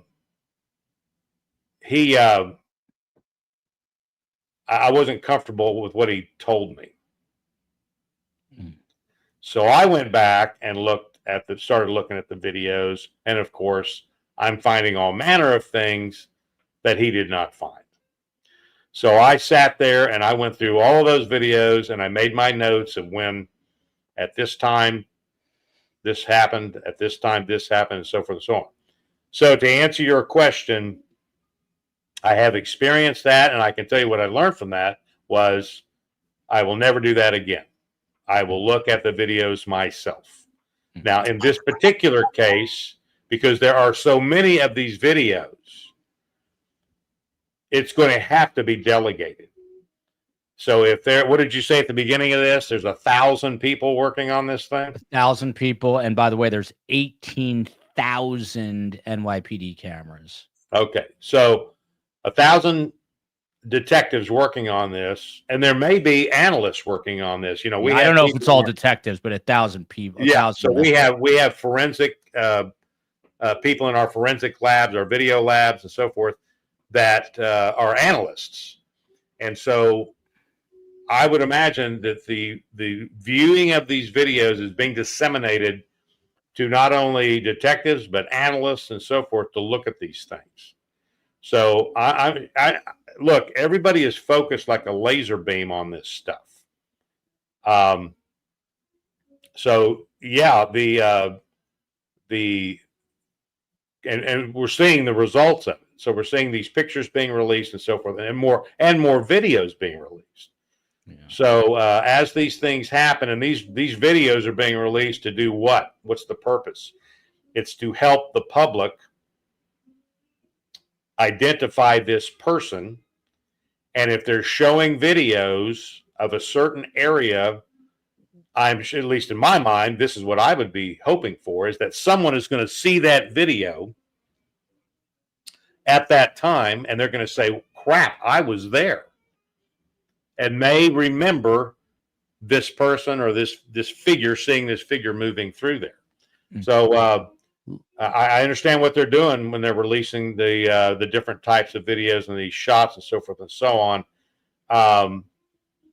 It's just going to be, this is the kind of homicide investigation that guys like me live for. This is what we would call, this is a career case. There you go. By the way, this might be the most interesting comment I've seen since doing this over the last 3 days from Linda Chiason. Coincidence that the gun BT has the victim's initials and 6 killed on 6th Avenue. Phil's shaking his head, but I can't believe I did not ask our profilers that. Phil, why are you rubbing your forehead? Well, it's interesting. It could be. Like, why use that? Okay, so Kennedy was killed in a Lincoln Continental built by Ford Motor Company, and Lincoln was killed in the Ford Theater. So I never knew. Okay, I mean, it's fun to do this stuff, I guess. Can I ask a question? Phil, did you just think of that? Did that just come into your head? That's What? maddening. What you just said about Kennedy, the Ford and the Lincoln. Did you? What I said, so it had to just come to my head, right?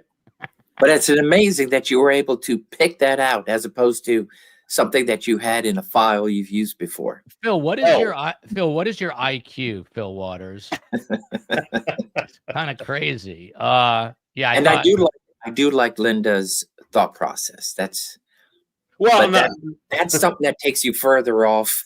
Well, no, that was just the. I mean, I'm not. Trust me, Linda. I'm not making fun of you.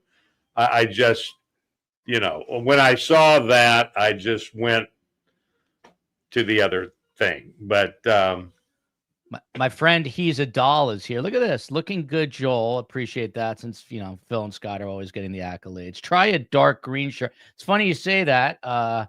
He's a doll because I just got a dark green T-shirt that I will wear. Gents, Scott Duffey, how does law enforcement know he took a bus from Atlanta to New York?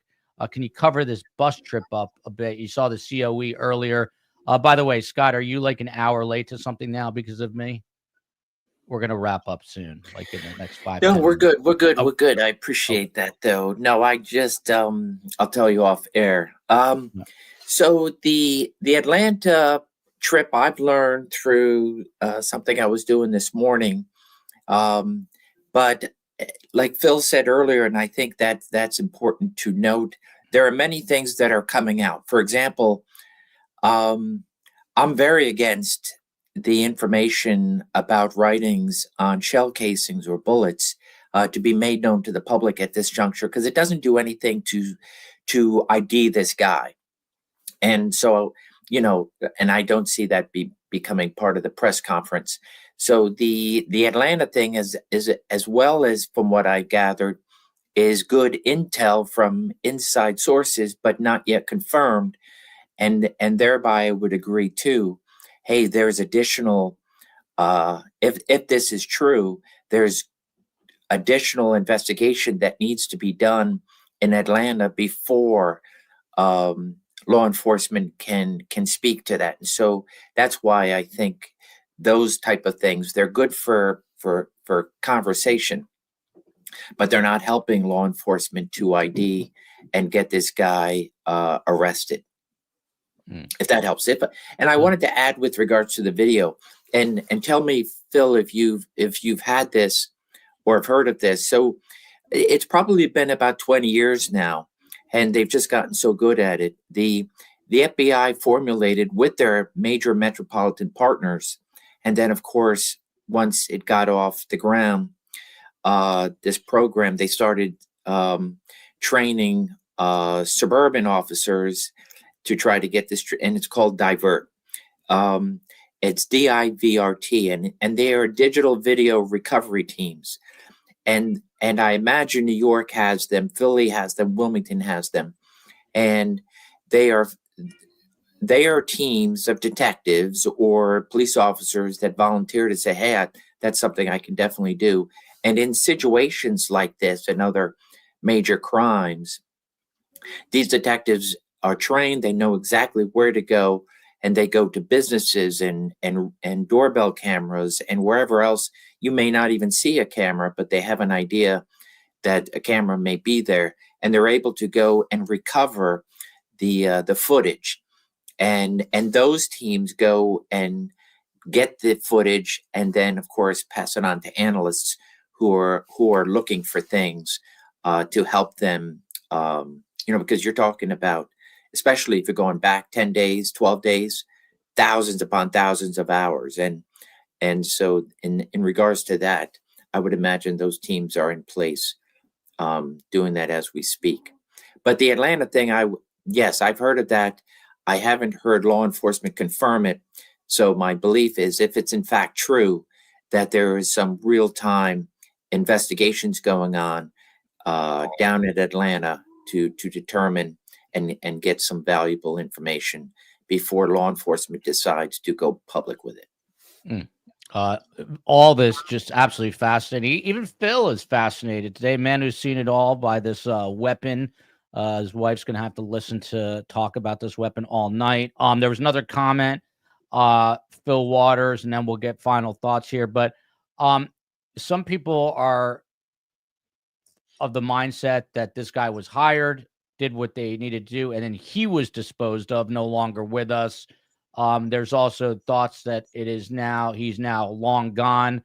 At what point do you pivot to quote unquote an international manhunt or a countrywide manhunt? What about that? Well, you pivot there when the evidence leads you there. Always. I knew that would be the answer. In any I mean, I had a murder. The fact that what I'm talking to you about the video, which is supposed to go to trial next week, as a matter of fact, one of my last murder cases. In that case, the suspect in that case fled to Honduras.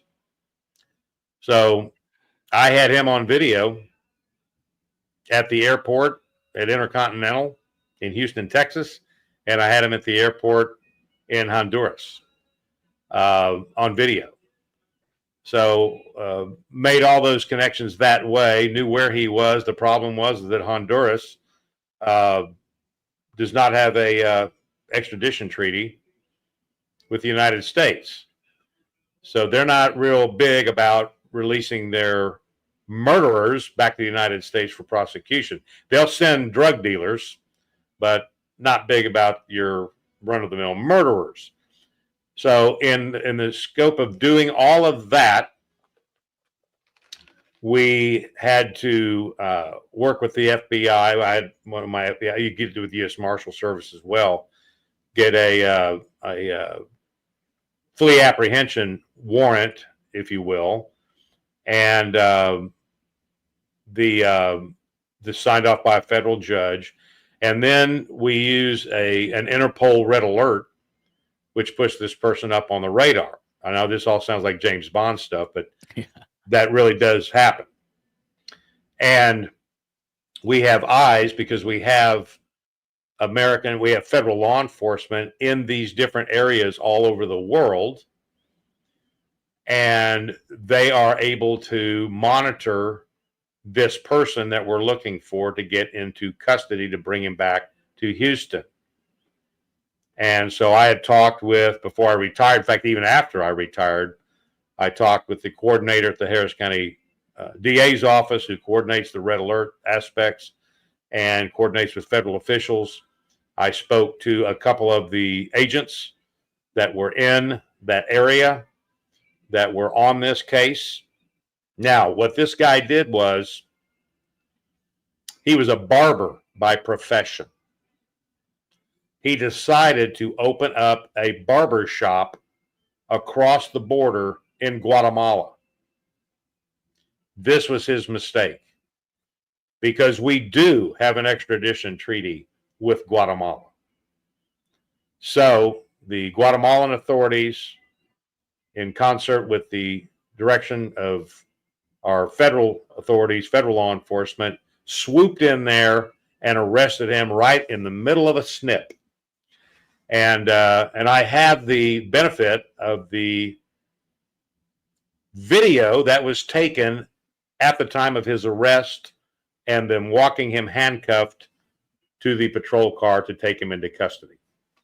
And then federal agents, U.S. Marshals, I believe, went and picked him up in Guatemala and brought him back to Houston, Texas, where he sits in the Hooskow today and is supposed to go on trial next week.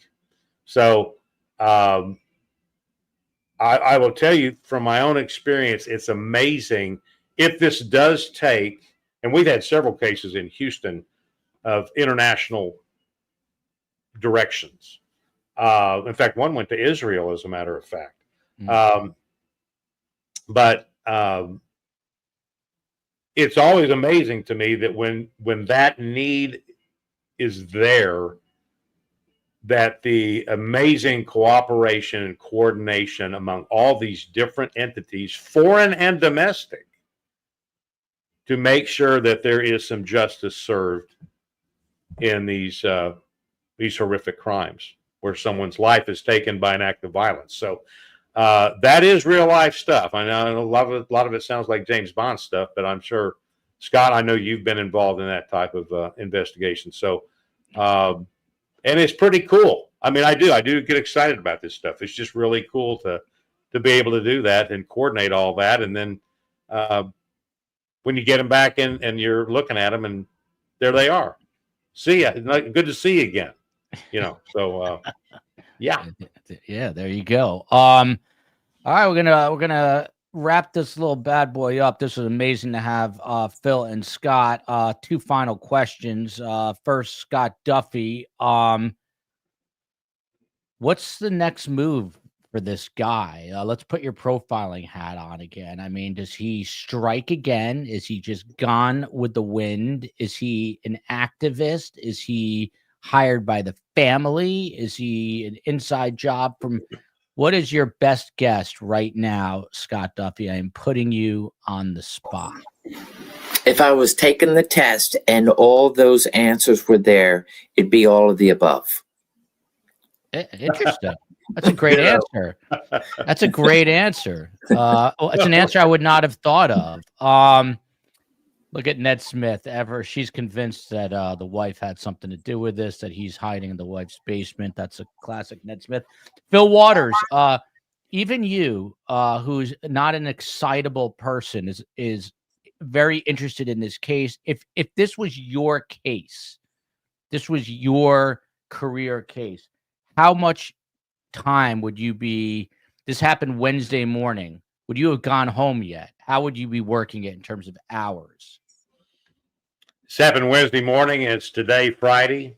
Correct. I would not have been home yet. You would not have been home yet. No, and I would stay as I have done in the past until the moment my supervisor walked up and said, "You need to go home." I can't believe that someone would have authority over you, Phil. It's a weird concept for me. And would you listen to your boss, for lack of a better term, or would you tell him to buzz off? Well, really, I mean, that makes sense, right? Because I needed to go home and I needed to get some sleep. And then I would come back at least more refreshed and get back into it and go for another 36, 48, 72 hours.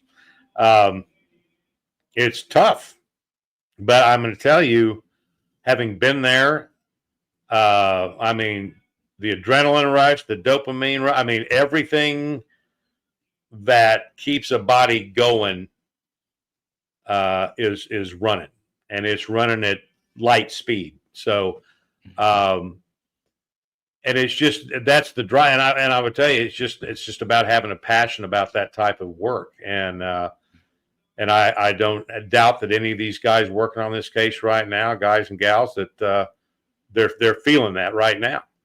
They're feeling it. I mean, this is a big deal.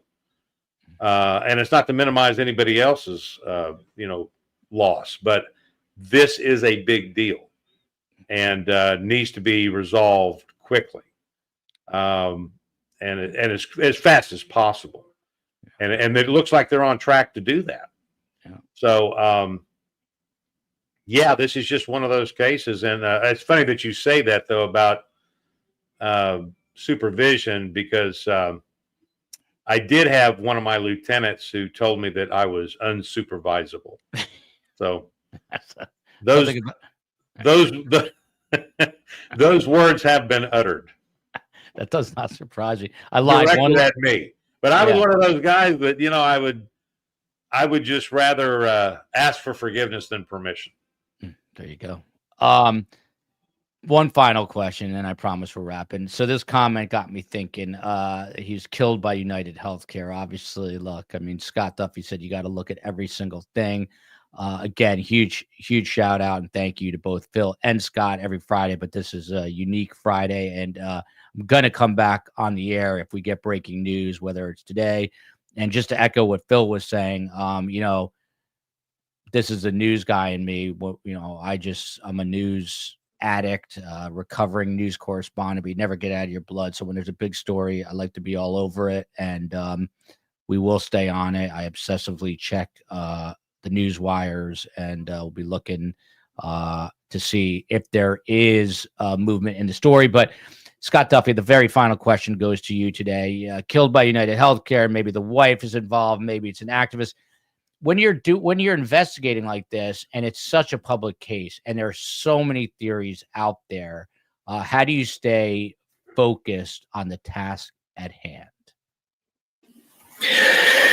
Yeah, so having worked, there were a few cases I've worked that caught national attention, but probably the most that I put in and had been brought in by a police department, where our partnership became a great friendship, and that is still the unknown cold case homicide of Jack Wheeler.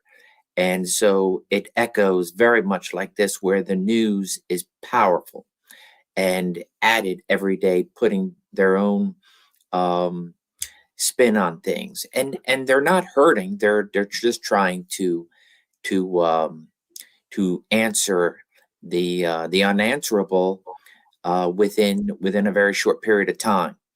So you have a very core group of people, and they are your partners, and everyone else who is wanting to be a part and is offering all their expertise, but they have a small part and they know that, and so they give you what you need, and it stays in that inner circle, and they and police officers, detectives, agents, whoever's working support, they feed you information, and it's up to that core group of people that you brought in, and you're always bringing in additional if you feel the need to, and going over each and everything that you've received. For example, information about a train travel. If it's not verified, but it's still something of a good lead, it's being discussed, and you're putting it on a board. And the board, that's why I mentioned earlier about the red and the black.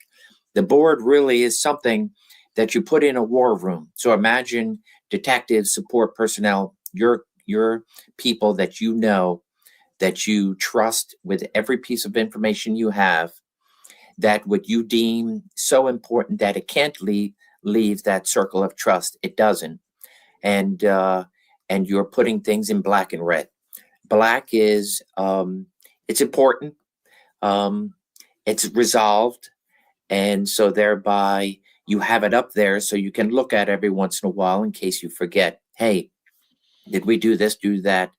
And then what's in red is something that hasn't been done, something that needs to be prioritized. And ultimately the number one red is unknown suspect.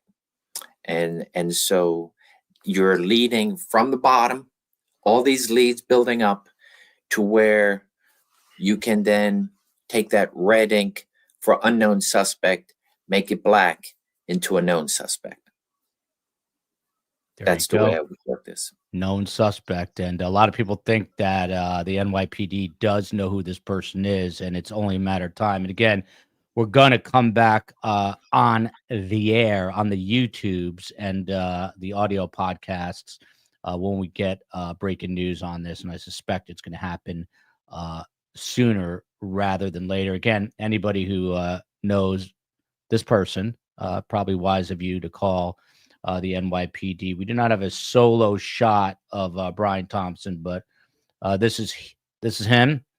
You heard very clearly, Phil Waters says if you are rooting for this guy's death, you're vile. And I agree with Phil. No one deserves to die. And by all accounts, this guy was a good person who had a difficult job. And there's no doubt there's issues with the American healthcare system that need to be resolved. But right now they need to find who this guy's killer is and get justice for he and the family. Again, shout out to the COE, holds down the fort. She's the glue that keeps us together. Space Coast on the West Coast. Meave Moen coming to us from an undisclosed location off of a golf course somewhere between Miami and Boca Raton. And of course, the mods, who are all absolutely incredible. Could not do it without them. Ned and Fred. Can I say something? Absolutely. Are you winding this down? This is what I'm doing. Is that what you're about to do? Correct. I just on what you said there before you started your wind down.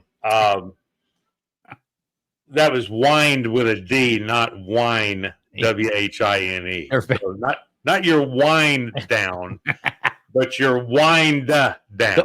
Yeah, but the wine is a wine up. It's not you've already done your whining. So anyway,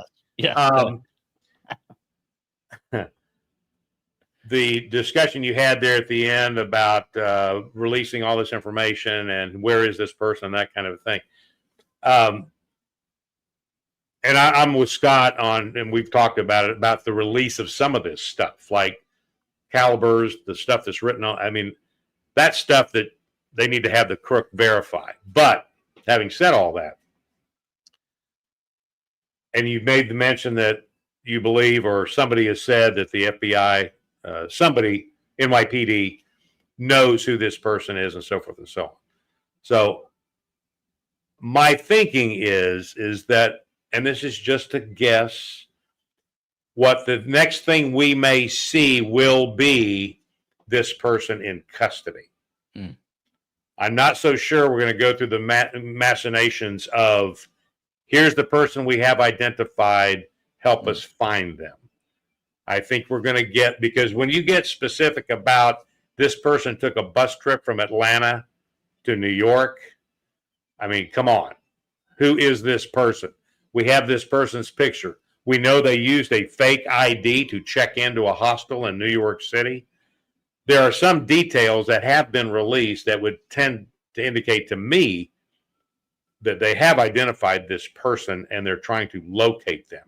And they want to leave it in this anonymity to keep this person, who I'm sure is watching the news, from saying, oh gosh, they know who I am, this and that and this and that, and make them want to do something else. So they're playing some of this close to the vest, but then they're releasing some of this other stuff. So again, I'm not prone to make predictions, but my thinking is that it will not surprise me, let's put it that way, if the next thing we see about this suspect is that he's in custody.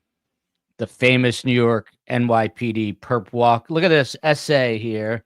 So tired of rich people pontificating to us about how we're supposed to be in mourning over this guy.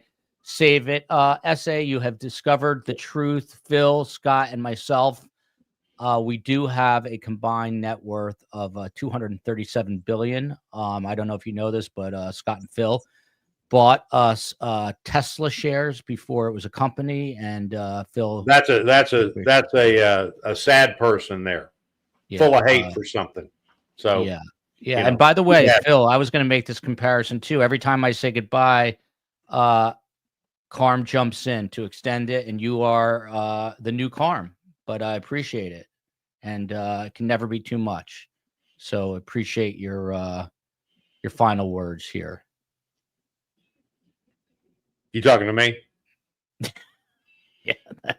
Well, I was just, based on that comment there, that's anybody that would proffer that, I think is, I don't know how people live so consumed with hate for other people and then turn around and try to be virtue signalers about how holy they are and above it all they are. So, prayers for that person. That's a sad state to live in on a daily basis. I mean, really. I'm laughing at the comment, not you, Phil. No, I agree with you. It's all they think about. Yeah, it's all they think about. They're fueled by hate, and that's terrible. And they don't have any compassion really for the family and the children of this man that was gunned down. I mean, really, are they that cynical, that self-absorbed? So. Anyway, that's my commentary for the day on that. But so our prayers should be for this family that's been affected by the people that he worked with, and so forth, the people that he came in contact with, and that were dear to him. I mean, this is horrible. Not because he's the CEO of a healthcare organization, but because he is a man who is married and has a family and has friends and has people that he loves and he are important to him. And so, you know, get off your high horse and let's show a little compassion for those that have lost loved ones, like we would anyone. Doesn't make any difference. It doesn't make any difference if you're, if you're a crackhead found in the ditch, or if you're the CEO of United Health. Whoever that person is was somebody to someone else, and they mattered. So let's get off of this crap and start being a little bit more compassionate and a little bit more empathetic to the loss of a loved one by an act of violence. So I'll leave it with that. And everybody have a great weekend. Scott, it was good seeing you again, brother. I like your lid. And man, we're really getting into the television thing, right? We got all the FBI jackets in the back. I'm going to have to stage something. Scott, Joel's got his background, and all I've got's my office. So I'm going to have to. You're the working man. You're the blue collar working man. Get to work. I'm going to have to get my producers to come up with more of a better backdrop, perhaps. So, but anyway, yeah, you guys have a great time. Love you, America. There's nothing you can add to what Phil said. He said it all there in the end. Shout out to Phil. Shout out to Scott. We'll see you. We're staying on this. Follow me on Twitter at Podcast STS, Instagram, Surviving the Survivor. I'll put up as soon as we get some breaking news on this. Donna Adelson's back in court next week. It never stops. We keep going here at STS. Love you all. And thinking of Brian Thompson's family this weekend. Horrific crime. Yeah.